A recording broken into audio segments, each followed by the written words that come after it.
આજે ગુજરાત બોર્ડ દ્વારા ધોરણ 12ની કોમર્સ અને સાયન્સની પરીક્ષાનું પરિણામ જાહેર કરવામાં આવ્યું છે ત્યારે સેન્ટ માર્ક્સ હાયર સેકન્ડરી શાળાના વિદ્યાર્થીઓએ ઝળહળતું પરિણામ લાવી શાળાને ગૌરવ અપાવ્યું છે।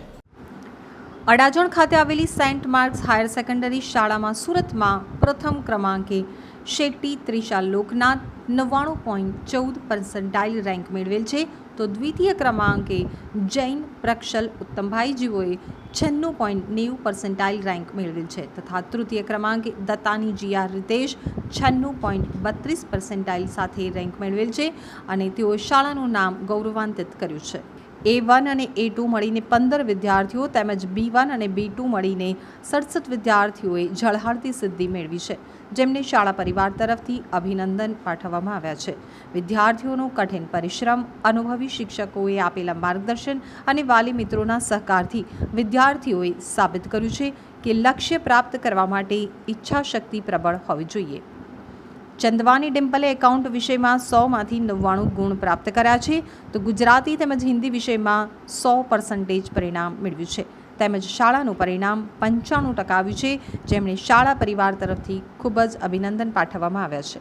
આ સાથે જ વિજ્ઞાન પ્રવાહમાં પ્રથમ ક્રમાંકે ભેસાનિયા આયેશા બશીર જેમણે 95.9% રેન્ક પ્રાપ્ત કરેલ છે તો દ્વિતીય ક્રમાંકે પિંજારી હાદઝાબાનુ નવાઝ જેણે 83.88% રેન્ક પ્રાપ્ત કરેલ છે। તૃતીય ક્રમાંકે પટેલ નિષ્ઠા મિતેશ કુમાર જેણે 75.52% રેન્ક મેળવી અને શાળાને ગૌરવ અપાવ્યું છે। શાળાના trustee Shri BVS Rao sir, Sushila madam, principal Dhanya madam, administrator Shri David sir તથા શાળાના શિક્ષકોએ વિદ્યાર્થીઓએ મેળવેલી સફળતા બદલ અભિનંદન પાઠવ્યા હતા અને તેમના ઉજ્જવળ ભવિષ્ય માટે શુભેચ્છાઓ પાઠવી હતી। આ વિદ્યાર્થીઓએ સાબિત કર્યું છે કે મહેનત અને લગન હોય તો મંઝિલ સુધી પહોંચી શકાય છે। A1 અને A2 પ્રાપ્ત કરનાર વિદ્યાર્થીઓને શિલ્ડ તેમજ તેમના વાલીઓને પુષ્પગુચ્છ આપી સન્માનિત કરવામાં આવ્યા હતા। जी आपનું નામ અને કઈ શાળા? I am Shefali Dave. I am teaching in 22 years and I am in charge of science stream. કઈ સ્કૂલમાં આપ ટીચર છો અને કેવી રીતનો અભ્યાસ બાળકોને કરાવો છો?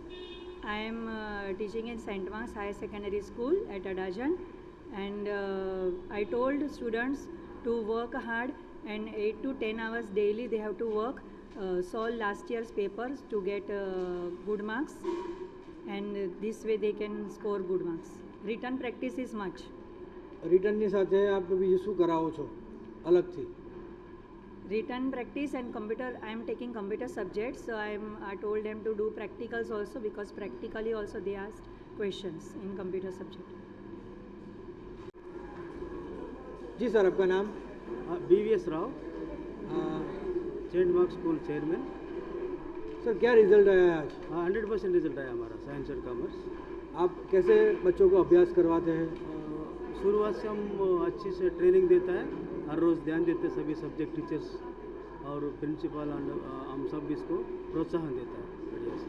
क्या एक्टिविटी मतलब क्या प्रोसेस रहता है ये कॉमर्स में और साइंस में पढ़ाने का?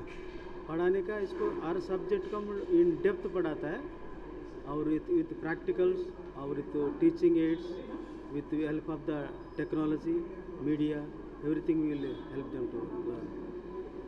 और नया क्या करते हैं साथ में? स्पोर्ट्स करता है, सभी एक्टिविटीज़ करवाता है, हम सभी करवाते हैं, डांस, म्यूजिक, कराटे, एरोबिक्स सभी करवाते हैं इसके साथ साथ। મેમ આપનું નામ શું છે અને કઈ શાળામાં અભ્યાસ કરાવો છો અને શું રિઝલ્ટ આવ્યું છે?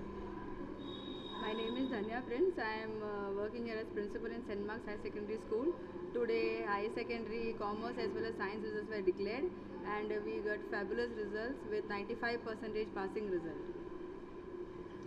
આ રિઝલ્ટથી આપ સંતુષ્ટ છો? આપણે બાળકોને કેવી રીતે અભ્યાસ કરાવો છો જેથી આટલું સારું રિઝલ્ટ આવે છે? We are very, very thrilled and satisfied and even excited also and I think more credit goes to children where they pursued very hard and they really dedicated all their working as well as their potential skill to get these results. હવે જે વિદ્યાર્થીઓ 12મામાં અભ્યાસ કરવા આવ્યા છે એને આપ શું કહેવા માંગશો? કેવી રીતે અભ્યાસ કરો છો? Actually, for getting good results, timetable is very, very important. The working hours and their getting up, discipline, everything matters. So we just tell them that to work in a disciplined manner to get good result and be focused.